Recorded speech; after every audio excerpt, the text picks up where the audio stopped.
Oke, Bapak Ibu semuanya, terima kasih diberikan kesempatan untuk belajar bareng sama Bapak Ibu semuanya. Tentunya saya di sini belum mahir, belum, karena memang ini sebenarnya tidak sengaja ya. Kemarin sepertinya juga kaget juga Bu Puji minggu ini uh, Hamin berapa 3 kalau nggak salah diberitahu Bu Vivi, dan kebetulan kami dari inkubator bisnis ada banyak serangkaian kegiatan. Barusan kegiatan kami juga selesai jam 10 tadi dan langsung bergabung. Mohon maaf jika nanti dalam penyampaian dalam kegiatan belajar nanti ada yang kurang benar, ayo sama-sama diluruskan.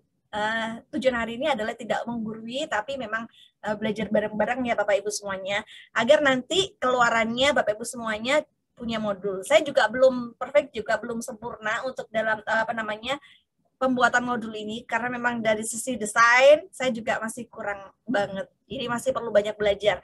Nah, karena materinya tidak membahas masalah desain, karena di sini materinya adalah membahas tentang bagaimana kita mau belajar bikin modul, khususnya hari ini adalah untuk modul pembelajaran ya Bapak Ibu. Jadi hari ini kita mau lebih fokus bagaimana kita bisa menyusun modul pembelajaran dengan baik, artinya standar yang ada di penulisan modul yang baik itu seperti apa, biar nanti kita bisa menyusunnya dengan baik, seperti itu.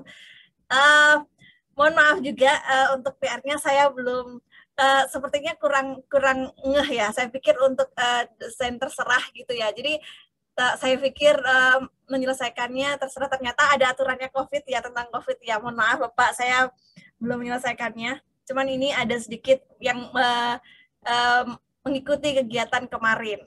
Enggak saya expose deh, karena memang fokusnya hari ini adalah untuk lebih ke arah untuk bagaimana kita bisa menyusun modul dengan baik kayak gitu. Seperti apa yang sudah saya sampaikan Bapak Ibu semuanya, tidak menggurui, seperti apa yang dikatakan Pak Izzy juga, sama-sama belajar. Hari ini saya ingin menge-share beberapa pengalaman yang sudah saya lakukan bersama salah satu tim dosen kita, salah satunya Ibu Lilis Widiayanti. Halo Bu Lilis. Hari ini saya izin untuk menyampaikan share kegiatan kita dalam pengembangan modul. Jadi ini berkisah dari kegiatan kami, salah satunya penelitian dosen pemula waktu itu tentang pengembangan modul, yaitu tepatnya di tahun 2017. Kebetulan saya berpartner dengan Ibu LP2M kita tercinta, Ibu Lilis. Waktu itu kita belajar tentang yang namanya pengembangan, kita mencoba untuk bikin yang namanya pengembangan modul. Nggak tahu juga ternyata di TikTok ini kok kebetulan Bu Lilis dapat tugas untuk RPS kalau nggak salah, saya dapat yang pengembangan modul itu. Nah, di sini hanya menge-share tentang kegiatan dari atau bagaimana cara kita menyusun modul yang sesuai standar lah, seperti itu Bapak Ibu semuanya. Jadi sebenarnya dalam pembuatan bahan ajar itu sendiri, tentunya itu kita harus punya pedoman Bapak Ibu semuanya. Jadi untuk membuat agar kita itu bisa membuat pembelajaran kita punya sudut pandang yang jelas. Nah, sudut pandang ini juga harus ada prinsip-prinsipnya, ada pendekatan yang bisa dianut, ada metode-metode, ada teknik pengajaran, dan juga yang lainnya. Nah, di sini sebenarnya kita juga membutuhkan sebuah pegangan yang biasa sering kita sebut sebagai buku ajar ya Bapak Ibu. Nah, selain buku ajar, nah kita itu sebagai pendidik harusnya kita juga punya yang namanya modul. Nah, modul sebagai acuan untuk apa? Untuk mengajar kita. Nah, sebenarnya ada buku ajar, ada modul. Nah, sekarang kita fokus ke yang modul dulu. Kenapa? Karena buku ajar itu lebih banyak bentuknya itu seperti panduan belajar ya. Jadi kalau modul itu nanti kita panduannya yang bisa berupa materi-materi kita, satuan program belajar kita yang lebih kecil dibandingkan buku ajar. Kalau buku ajar kan biasanya berupa buku teks, buku paket, buku materi. Nah, sementara modul itu satuan program belajar yang lebih kecil daripada buku ajar. Jadi, harapannya nanti Bapak Ibu semuanya setelah saya yakin Bapak Ibu semuanya sudah punya modul masing-masing. Cuman kita akan menyamakan bagaimana bentuk modul kita supaya itu sesuai dengan standar itu aja sih Bapak Ibu. Nah, umumnya Bapak Ibu semuanya, sebuah modul itu mencakup seluruh kegiatan kita, belajar mengajar kita yang kita tempuh selama 1 semester ataupun bisa 1 tahun, Bapak Ibu. Jadi tergantung dari kebutuhannya Bapak Ibu semuanya. Sehingga nanti itu kalau misalkan kita punya modul itu tidak lagi menjadi unsur bagaimana kita bisa mendidik mahasiswa kita itu bisa belajar secara mandiri. Artinya dengan adanya modul itu walaupun tanpa ada kita yang menerangkan dan sebagainya ya tentunya pasti harus ada kita yang menerangkan Bapak Ibu. Cuman dengan adanya modul itu mereka bisa belajar lebih mandiri Bapak Ibu. Jadi kenapa? Ya karena sebenarnya modul yang kita standarnya modul itu punya karakteristik tersendiri Bapak Ibu semua. Yang pertama ada self instruction, di mana modul itu memungkinkan kita itu untuk yang ngebaca, yang belajar modulnya itu memungkinkan untuk bisa belajar mandiri. Jadi nggak tergantung pada pihak lain. Nah, ada apa saja di dalamnya? Nanti kita akan coba kupas satu-satu supaya nanti modul kita itu bisa dipakai oleh mahasiswa kita yang bisa memungkinkan mereka untuk bisa belajar mandiri. Mengingat kegiatan kita itu saat ini banyak daringnya ya Bapak Ibu. Nah itu. Yang kedua, ada self-contained, di mana seluruh materi pembelajaran yang dibutuhkan itu termuat dalam modul tersebut. Jadi, bagaimana upaya kita itu agar nanti materi-materi yang ada di dalam kegiatan kita, dalam seharian kita itu ada di dalam modul kita. Yang ketiga, dari karakteristik modul itu adalah stand alone. Tidak tergantung bahan ajar atau media lain. Jadi kalau misalkan, Bu, tadi dikatakan bahan ajar, iya, bahan ajar itu memang kayak buku ajar dan sebagainya itu diperlukan Bapak Ibu. Cuman dengan adanya modul kalau bisa itu bisa tidak tergantung dari bahan ajar lagi. Dengan adanya modul itu memudahkan mahasiswa kita untuk bisa belajar mandiri dan nggak usah buku ajar nggak apa-apa. Bukan mematikan pasaran buku ajar ya. Cuman kalau dengan yang namanya modul itu meringankan siswa-siswa kita untuk belajar fokus pada modul itu. Nah, tapi untuk mengembangkan pengetahuannya tetap ada yang namanya buku ajar dan yang lainnya, media yang lainnya. Karakteristik yang berikutnya, mungkin Bapak Ibu sudah paham juga ya tentang adaptif, di mana modul itu dapat menyesuaikan perkembangan ilmu pengetahuan. Nah, di mana kita nanti kalau bisa, ini jangan contoh nanti ada salah satu yang mungkin yang bisa kita artinya setiap kurikulum kita itu berbeda. Kalau misalkan nanti itu kita perkembangan kurikulumnya udah berbeda, terus kemudian RPP RPS-nya juga berbeda, artinya modul kita juga berbeda. Namun kebetulan nanti yang akan saya jadikan contoh itu adalah yang memang sudah memenuhi dari standar dari penulisan modul. Dan yang kelima ada user friendly. Nanti akan kami jelaskan tentang user friendly. Kenapa Kak? Karena setiap apa yang ada di dalam modul itu kalau bisa user friendly. Kalau orang mahasiswa kita ngebaca ya Bapak Ibu, kemudian nggak user friendly, males, bosen kayak gitu. Jadi mungkin dengan adanya user friendly itu modulnya, jadi Bapak Ibu mahasiswanya Bapak Ibu semuanya tertarik untuk membaca. Saya yakin sih bahwasanya mungkin mahasiswa kita kalau misalkan dikasih materi paling yang dibaca juga PPT-nya doang. Mungkin loh ya, itu kalaupun sempat. Tapi kalau misalkan dengan adanya modul yang user friendly yang menarik daya pikatnya mahasiswa kita untuk membaca, jadi itu lebih mudah untuk menyampaikan apa yang akan kita sampaikan. Nah itu. Nah sebenarnya Bapak Ibu semuanya ada beberapa keuntungan sih dalam kalau kita bikin modul Bapak Ibu semuanya. Yang pertama yaitu memberikan umpan balik ya, dimana modul itu memberikan feedback banyak Bapak Ibu semuanya, sehingga bagi mahasiswa kita itu dapat mengetahui taraf hasil belajarnya. Jadi karena di dalam modul nanti kita akan ada yang namanya selain materi, sedikit cuplikan materi, ada soal-soal ya, jadi ada beberapa unsur yang akan kita bahas nanti itu. Nah itu sehingga kita itu bisa mengukur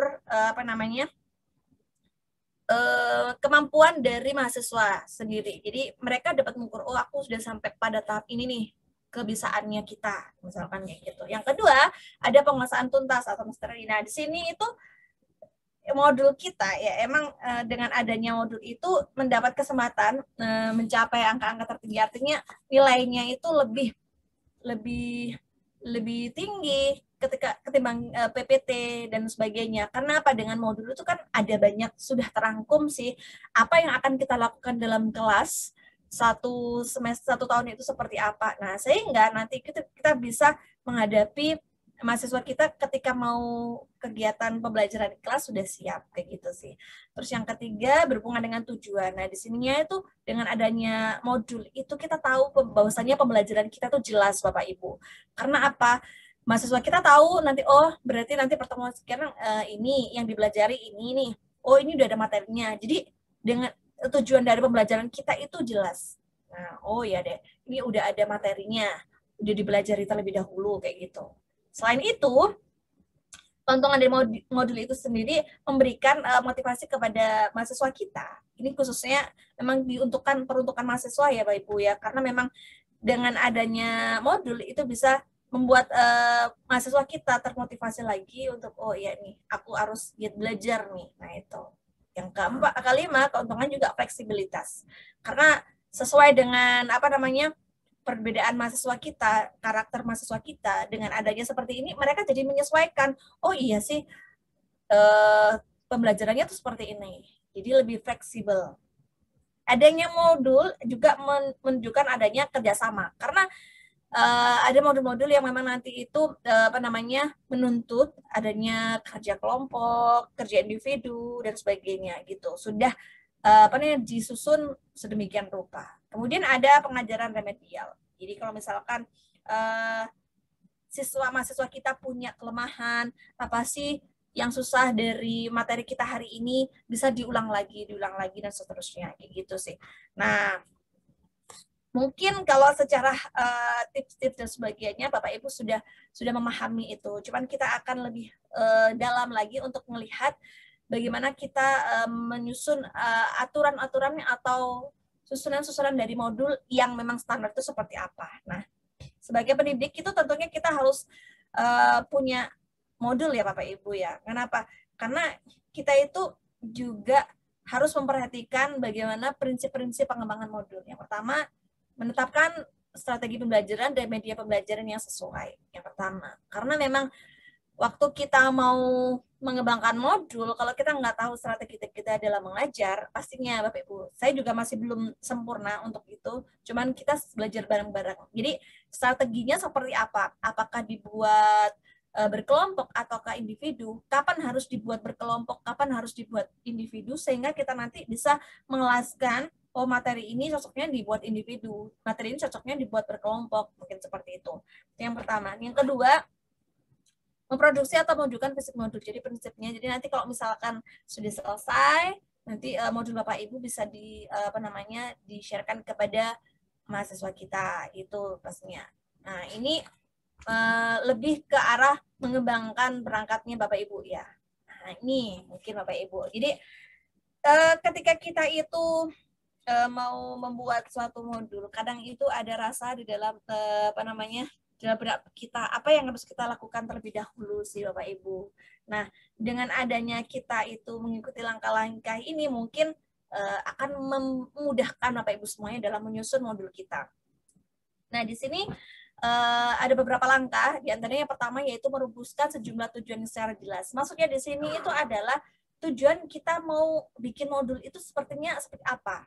Jadi spesifiknya seperti apa dalam bentuk kelakuan mahasiswa kita yang akan diamati dan ukur. Jadi kita nanti itu tujuannya ngapain gitu loh.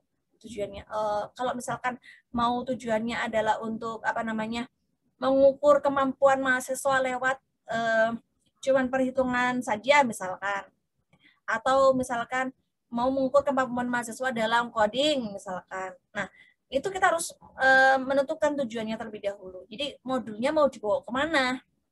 Nah, yang kedua, nanti ada urutan tujuan Bapak Ibu. Kalau misalkan Bapak Ibu sudah ada tujuannya, pastinya nanti Bapak Ibu semuanya lebih memfokus kepada urutan tujuannya, di mana kita itu nanti akan menentukan langkah-langkah yang diikuti dalam modul itu. Jadi nanti ada yang namanya daftar isi, perlu itu. Yang ketiga ada tes diagnostik. Nah, di mana kita nanti itu untuk mengukur latar belakang mahasiswa kita, pengetahuannya seperti apa, kemampuan yang dimiliki seperti apa, sebagai apa untuk syarat kita untuk menempuh yang berikutnya. Oke, jadi yang keempat, alasannya, langkah-langkahnya itu adalah menyusun alasan atau rasional. Jadi menyusun alasan kenapa kita menyusun modul itu sangat penting Bapak Ibu. Kenapa? Karena kita juga harus tahu apa yang gunanya modul ini itu untuk apa. Mahasiswa kita juga harus tahu manfaatnya modul ini untuk apa, sehingga nanti kalau misalkan sudah ada modulnya, nggak hanya cuman buat lihat-lihatan aja, buat pelengkap aja, tapi benar-benar dibaca. Yang keempat, ada kegiatan belajar direncanakan. Jadi dalam modul nanti itu ada kegiatan-kegiatan belajar yang direncanakan untuk membantu dan membimbing mahasiswa kita agar mencapai kompetensi-kompetensi yang seperti yang sudah dirumuskan dalam RPP atau RPS-nya Bapak Ibu semuanya.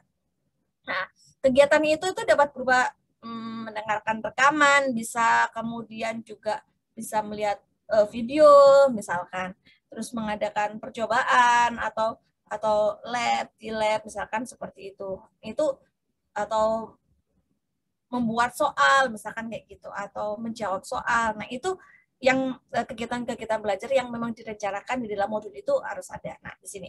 Nah, selain itu menyusun post test. Jadi kalau misalkan kita di dalam modulnya itu ada untuk menyusun post test. Jadi kalau misalkan dengan adanya modul, kira-kira nanti itu apakah pembelajarannya itu bisa berjalan dengan baik atau tidak, apakah sudah memenuhi dari harapan kita, tujuan dari pembelajaran kita atau belum. Itu gunanya post test Bapak Ibu. Jadi terus kemudian menyiapkan pusat sumbernya pastinya, langkah-langkahnya. Berikutnya dimulai dengan perumusan tujuan dan seterusnya. Pastinya mulai dari tujuan dan yang lain-lainnya itu. Oke. Nah, poin-poin penting dalam bahan ajar ini yang perlu lebih kita perhatikan Bapak Ibu semuanya ya. Jadi pastinya kalau bisa menggunakan bahasa percakapan bersahabat yang komunikatif. Jadi kalau misalkan boleh nggak sih Bu kalau misalkan kita menggunakan bahasa yang kurang tidak baku?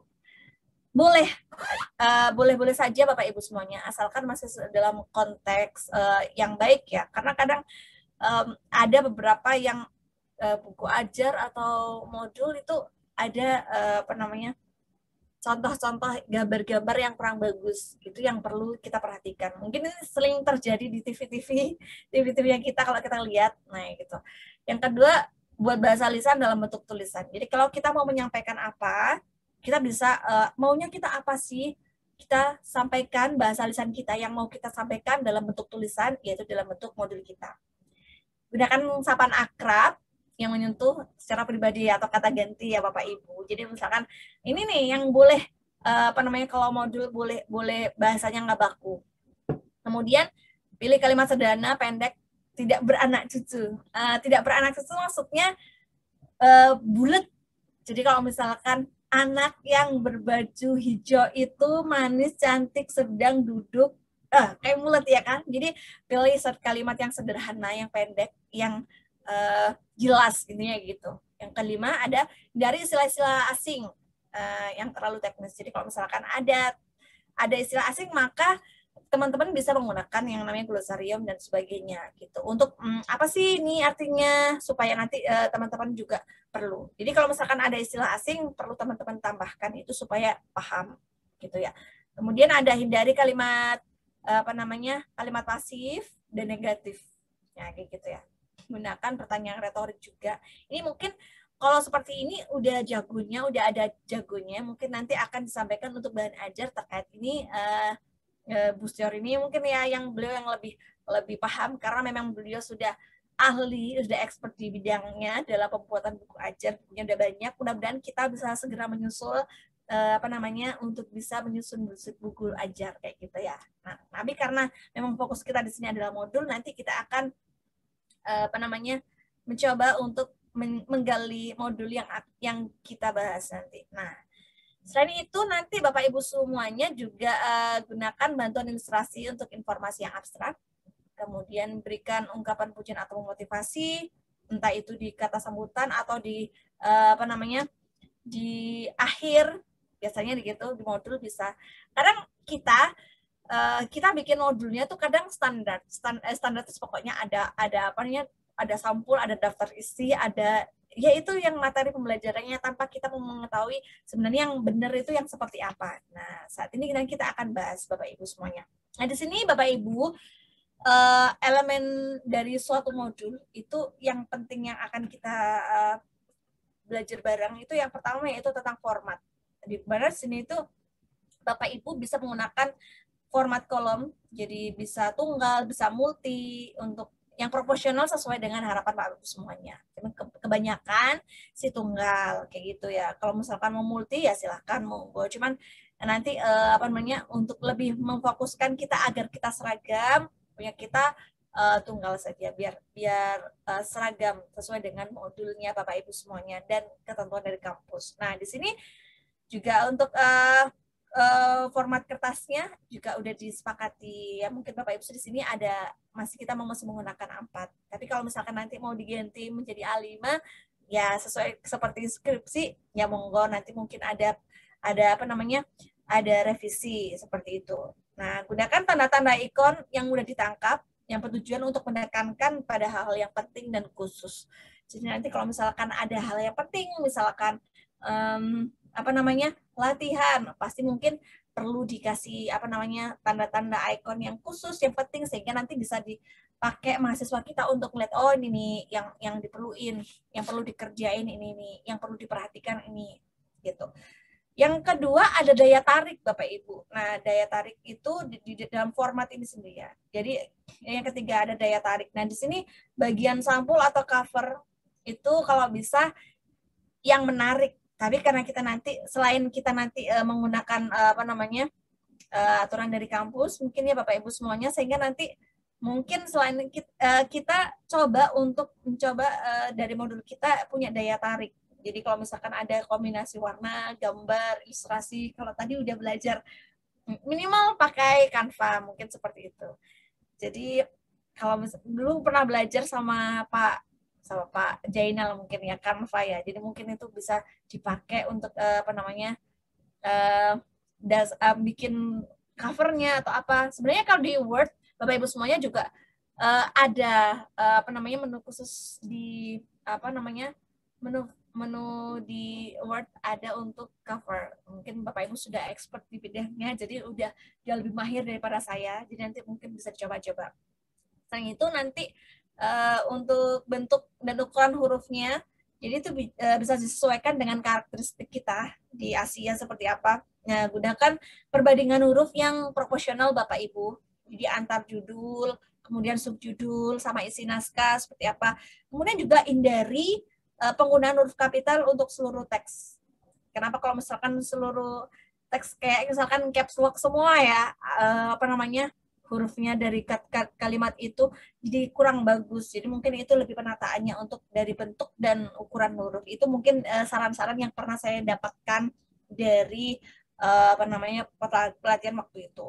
Karena dapat membuat proses kita tuh bacanya tuh jadi susah, jadi sulit. Jadi kalau sama semua nggak ada daya tarik dari bentuk dan ukuran huruf, jadi kita kayak susah karena datar aja gitu. Terus yang kelima dari elemen ini adalah ruang. Bapak Ibu perlu banget dengan yang namanya ruang, karena kita tahu bahwasanya kita harus tahu antara subjudul dengan subbab, terus kemudian kita itu batas tepi marginnya, batas tepi luasannya, kita menuliskan isi-isi dari modul kita, itu tuh juga spasi antar kolom itu juga perlu, karena semakin luas spasi di antaranya itu maka semakin pergantian antar paragraf itu juga semakin besar. Kemudian pergantian antar paragraf itu juga harus dimulai dengan huruf kapital seperti apa. Itu mungkin salah satu tips yang bisa kita pakai sih. Nah, di situ sih. Jarak spasi itu harus juga konsisten mungkin kayak gitu. Jadi jarak antar judul dengan baris pertama, antar judul dengan baris teks yang utama, seperti apa. Itu mungkin Bapak Ibu. Nah, sebenarnya kalau kita mau menyusun modul, kita perlu yang namanya analisis kebutuhan modul kita, Bapak Ibu. Jadi kita tetapkan satuan program kita yang kita jadikan sebagai batas atau lingkungan kita. Jadi apakah merupakan program 1 tahunan modul kita ataukah program 1 semester. Nah, kita harus analisis kebutuhan kita. Jadi kalau misalkan cuman buat 1 semester aja, pastinya apa namanya Bapak Ibu semuanya mungkin bisa lebih menuntas ke dalam apa namanya setiap materi pokok yang mau dibahas. Kalau misalkan oh ini 1 tahun nih kebutuhannya misalkan, itu berarti ya mungkin lebih dipadatkan lagi, karena kita kalau misalkan bikin modul itu terlalu banyak dan apa namanya terlalu bertele-tele, tidak menggunakan kata-kata yang singkat, kalimat yang singkat seperti apa yang saya jelaskan di depan tadi, tentunya bagi mahasiswa kita agak agak bosan gitu Bapak Ibu ya. Jadi itu mungkin ini Bapak Ibu dari beberapa format yang kita perlukan dari halaman sampul, ada kata pengantar, bisa kata sambutan ya, ada daftar isi. Ini yang apa namanya pentingnya di dalam modul. Kalau bisa ada kedudukan modul, ada glosarium. Glosarium itu kalau misalkan kita memang apa namanya memerlukan uh, pakai istilah-istilah yang penting gitu ya, kita perlu yang namanya glosarium. Terus di pendahuluan pertama ada deskripsi, ada sambutan gitu ya nanti ya, ada daftar isi, ada peta materi. Jadi nanti kita mau apa namanya tujuannya kita punya peta materi itu untuk apa? Dan kita akan coba lihat beberapa contoh modul yang sudah dibuat. Jadi kemudian ada petunjuk penggunaan modul, ada juga acuan pembelajaran. Kalau acuan pembelajaran, petunjuk penggunaan modul juga, acuan pembelajaran bisa mencari di RPS-nya Bapak Ibu semuanya. Karena nanti kita mau apa namanya pertemuan ini kita mau ngebahas apa, terus kemudian apa namanya kegiatannya apa, tugasnya apa kayak gitu. Nah, untuk yang di kegiatan apa namanya intinya tentang pembelajarannya, di mana kalau bisa tadi rencana apa ada rencana belajar siswa kita mau apa selama kegiatan belajar itu, kemudian ada tujuannya seperti apa, uraian materi, ada rangkuman, ada tugas, ada tes formatif, ada kunci jawaban. Ini yang standarnya seperti itu Bapak Ibu. Jadi kalau misalkan ada selain ada materi, ada tugas juga di situ. Nanti yang bisa dikerjakan oleh mahasiswa kita. Terus kemudian kunci formatif. Kalau kunci formatif itu sebenarnya ini bisa diberikan di dalam modul situ. Tapi kalau misalkan tidak ditaruh di belakang atau di halaman tersendiri juga bisa, karena memang misalkan menghindari anak-anak menjagakan itu apa ya? Apa namanya? Mengandalkan yang namanya kunci. Nah, itu. Jadi nanti mungkin kunci jawabannya bisa ditaruh di belakang di halaman tersendiri mungkin kayak gitu, dan juga ada lembar kerja. Nah, di situ. Itu satu. Kedua juga sama, isinya juga sama. Sama juga. Mungkin ini adalah salah satu yang hasil karyanya Bu Lilis dan saya. Kebetulan waktu itu ada di yang saya soroti sudah berada pada tingkat yang intinya istilahnya memenuhi lah standar. Kita coba cek ya Bapak Ibu. Saya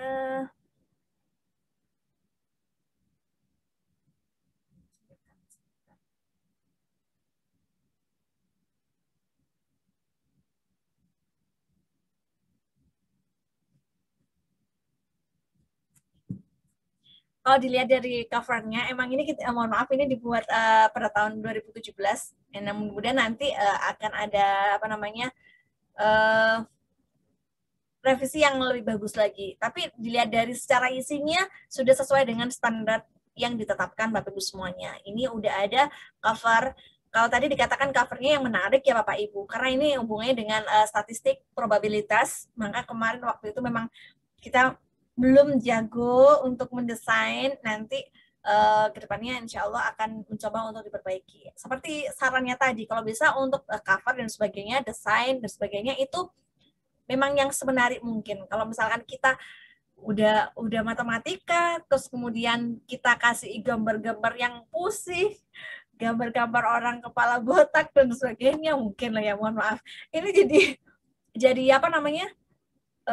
Mau anak-anak untuk mau ngebaca itu jadi susah kayak gitu loh mungkin. Nah itu sih. Ini nanti ada yang spesial sih Bapak Ibu di apa namanya di tulisan di modul kami ini. Ini kata sambutan. Terserah Bapak Ibu mau seperti apa bentuknya di awal, seperti maaf ini tahun 2017 ya, tapi insya Allah masih memenuhi dengan syaratnya. Kemudian ada daftar isi, pastinya ini semua sesuai dengan isi yang ada di standar yang ditentukan tadi. Ada bab 1, nah jadi di bab 1 nanti gunakan simbol-simbol yang memang diperlukan Bapak Ibu. Bagaimana diisinya nanti kita lihat. Daftar isi untuk melihat. Karena kita ada modul pembelajaran, maka kita ada yang namanya peta materi. Nah, peta materi ini untuk memetakan apa saja yang mau kita bahas dalam satu semester itu. Yang mungkin pertama memang kita ini fokusnya adalah statistik probabilitas Bapak Ibu ya. Jadi kita mau ngebahas yang namanya data. Kalau udah data nanti data apa yang mau dibahas? Data deskriptif, peluang kejadian kayak misalkan gitu. Terus deskriptif ini mau dibahas apanya? Oh, di pemusatan data sama penyebaran datanya misalkan. Kemudian di peluang kejadian kita mau ngebahas tentang apanya. Ini adalah suatu materi. Jadi peta materinya itu kita bagaimana letak-letak materi yang akan kita bahas selama satu semester ke depan. Itu peta materi. Jadi Bapak Ibu bisa menggunakan diagram untuk membuat peta materi. Sampai nanti pada akhirnya, tujuan akhirnya nanti mau ngapain sih? Oh ini loh tujuannya untuk agar mahasiswa kita tahu setiap materi-materi kita di awal pertemuan kedua, ketiga, 4, 5, 6, 7, dan seterusnya. Nah, ini yang kita bahas di dalam peta materi. Jadi, yang kita petakan di dalam suatu diagram untuk modul kita. Nah, ini berikutnya sertakan juga acuan pembelajaran Bapak Ibu. Jadi, acuan pembelajarannya itu bisa ngambil dari RPS-nya Bapak Ibu semuanya. Jadi, kemampuannya seperti apa? Untuk apa sih ketika kita menyampaikan ini juga ada acuan pembelajarannya agar nanti itu sesuai dengan daftar isi kita mau belajar tentang apa? Indikator apa yang harus kita capai ketika kita belajar materi ini. Nah, itu. Kita berikan acuan pembelajaran kita juga di modul kita. Jadi kadang kita bikin modul, cuman isinya doang, pokoknya ada daftar isi, ada itu, tanpa ada yang namanya acuan pembelajaran dan sebagainya. Ternyata di dalam modul yang standar yang lengkap itu ada acuan pembelajaran. Bapak Ibu bisa ngambil dari RPS-nya Bapak Ibu semuanya. Nah, ini ada contoh. Kemudian ada petunjuk modul. Jadi petunjuk modul itu memudahkan mahasiswa kita untuk tahu. Jadi di awal ada kata sumbutan. Ini untuk apa sih? Dimasukkan untuk memberikan sedikit wawasan kepada mahasiswa kita tentang pentingnya membuat keputusan itu seperti apa di sambutan misalkan. Kemudian ada peta materi untuk apa? Nah, ternyata disajikan supaya nanti itu mahasiswa kita bisa menggambarkan hubungan antar materi itu seperti apa. Sebenarnya acuan tuh untuk apa? Ini petunjuk modul ya Bapak Ibu. Nah, kebetulan modul kami yang kita buat itu supaya interaktif, kita ada cerpen, ada cerita pendeknya. Setiap bab ada cerita pendeknya. Sehingga nanti itu, cerita pendeknya itu kita buat yang hubungannya dengan materi kita. Jadi kalau misalkan sebelum cerpen nanti ada kronologi, setelah cerpen nanti ada kronologis. Jadi nanti itu bersambung. Jadi setiap bab di modul yang kita bikin itu ada cerpen. Bab 1 cerpennya bersambung di bab 2, bab 3. Tapi ini tidak wajib Bapak Ibu ya. Cuman karena ini kita itu waktu itu kepingin mahasiswa yang ngebaca modul kita itu tertarik, nggak bosen, terus kemudian gimana ya caranya supaya anak-anak itu membacanya enak gitu. Di modul kami ada cerpennya waktu itu, dan juga ada kronologis. Kronologis di sini itu untuk apa? Kita itu biar mahasiswa kita itu tahu manfaat dari materi kita dalam kehidupan sehari-hari. Kadang misalkan kita ngebahas yang namanya pemusatan data. Jadi kita bikin kronologinya atau pemusatan data itu dalam kehidupan kita sehari-hari itu seperti apa kayak gitu.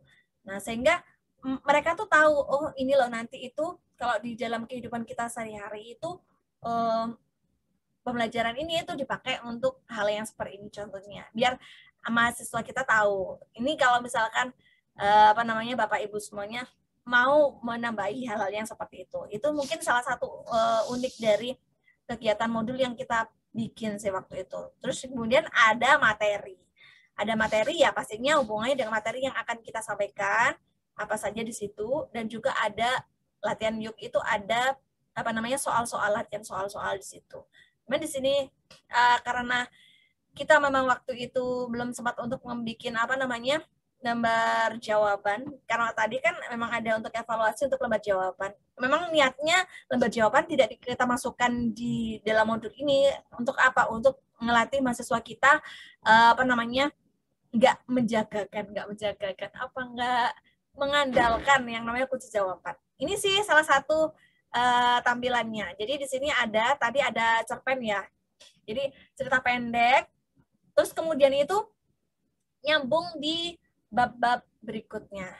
Jadi cerita pendek, kronologis itu kenapa kok perlu apa namanya materi ini kayak gitu ya. Kita hubungkan dengan yang namanya skripsi nggak selesai kenapa bla bla bla. Kita menggunakan bahasa yang tidak baku di sini. Tapi untuk materinya kita menggunakan bahasa yang baku. Tapi untuk menarik daya pikatnya mahasiswa kita menggunakan untuk cerpen dan kronologisnya menggunakan bahasa yang tidak baku kayak gitu sih. Kalau dilihat dari desainnya, jangan dilihat dari desain Bapak Ibu, kita memang belum mahir di dalamnya. Tapi nanti mungkin ini bisa dikembangkan lagi untuk bisa lebih baik lagi kayak gitu. Nah, untuk mengembangkannya, nah jadi kita menyajikannya di sini itu apa saja hubungan dengan data kayak gitu. Jadi kita kalau bisa anak mahasiswa kita jadi ngebacanya nggak monoton kayak gitu. Ada contoh penyajian data dan sebagainya mungkin kayak gitu. Caranya seperti apa? Kita sajikan materi kita. Ini udah masuk di materi ya Pak Ibu. Kemudian bagaimana cara kita tadi kan disebutkan gunakan simbol-simbol yang menarik atau yang memang menjadi pemisah antara apa namanya judul subjudul kita dengan isi kita. Nah ini mungkin waktu itu kita belum apa namanya belum mahir untuk menggunakan apa namanya simbol-simbol ya. Jadi mungkin ini bisa dipakai. Nah kayak gitu. Ini contoh. Ini ada namanya ada contoh, kemudian ada jawabnya, kemudian apa namanya kita ada yang namanya latihan yuk, di mana itu apa namanya berisi soal-soal dari yang diberikan kepada mahasiswa kita untuk dikerjakan. Nah ini balik lagi faktorial, berarti ini di yang kedua kita mau nuliskan tentang yang namanya faktorial. Ini cerpen ini lanjutan dari yang pertama tadi, aku benci. Terus kronologinya kenapa kok perlu banget kita belajar yang namanya faktorial. Nah ini kronologinya kenapa contoh dari penerapan kehidupan kita sehari-hari dimasukkan di dalam kronologi itu. Itu sih Bapak Ibu semuanya terkait sharing kita terkait pembuatan modul. Jadi mungkin nanti bisa kita share ke Bapak Ibu semuanya. Mungkin bagian-bagian dari modul apa yang perlu kita kerjakan, yang perlu kita tulis supaya mahasiswa kita itu bisa belajar mandiri melalui modul yang sudah kita persiapkan. Sampun Bu Vivi, terima kasih. Assalamualaikum warahmatullahi wabarakatuh. Waalaikumsalam warahmatullahi wabarakatuh.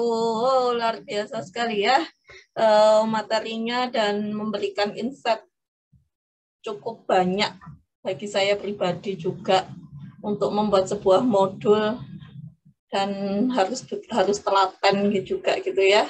Membuat modul gimana caranya komunikatif dan seterusnya, karakteristiknya juga harus terpenuhi. Oke, mungkin dari Bapak Ibu ada yang ingin ditanyakan dulu, ada yang ingin didiskusikan? Monggo Bapak Ibu. Atau ada yang ingin menunjukkan modul yang sudah dibikin dari yang semester lalu atau yang barusan semester ini?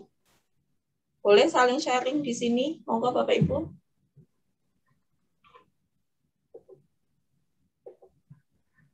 Udah pinter semua Bu, mungkin diseragamkan aja mungkin ya Bu Vivi. Apa namanya? Template-nya gitu mungkin ya? Template-nya, okay. Boleh. Biar kalau itu tadi kan hanya contoh yang lebih apa interaktif kepada mahasiswa kita, seperti itu sih mungkin. Oke. Siap. Intinya apa namanya bagian-bagian apa saja yang ada di dalam modul itu sudah tersampaikan. Mungkin nanti bisa mungkin yang biasanya dulu kita cuman apa namanya cover daftar isi, mohon maaf. Saya dulu juga bikinnya kayak gitu dulu awalnya. Terus kemudian juga sudah lambat laun juga sudah mulai berkembang karena kita juga butuh yang namanya, mungkin kita sudah punya apa namanya, udah punya modalnya Bu ya, dari RPS, ada apa namanya deskriptif mata kuliah, itu bisa kita cantumkan juga di modul kita supaya kan kayak peta materi kita kan ngambilnya dari deskriptif mata kuliah kita, jadi kita tinggal letakkan aja biar untuk apa namanya kelengkapan dari modul kita. Itu sih kalau itu untuk modul pembelajaran Bapak Ibu, lain halnya dengan yang namanya modul praktikum. Gitu sih. Okay. Siap. Jadi sebenarnya bahannya sudah ada karena Bapak Ibu kan sudah bikin deskripsi mata kuliah, RPP gitu ya Bu Puji ya, tinggal isinya atau PPT bisa dijadikan bahan juga gitu kan ya, PPT pembelajaran gitu. Oke, monggo Bapak Ibu ada yang ditanyakan? Dan ini oh iya tanya. Bertanya tentang cerpen. Itu tadi gimana ya? Maksudnya di dalam modulnya dikasih cerpen gitu kah Bu Puji? Oh iya, Ibu. Itu nggak wajib ya, Bu.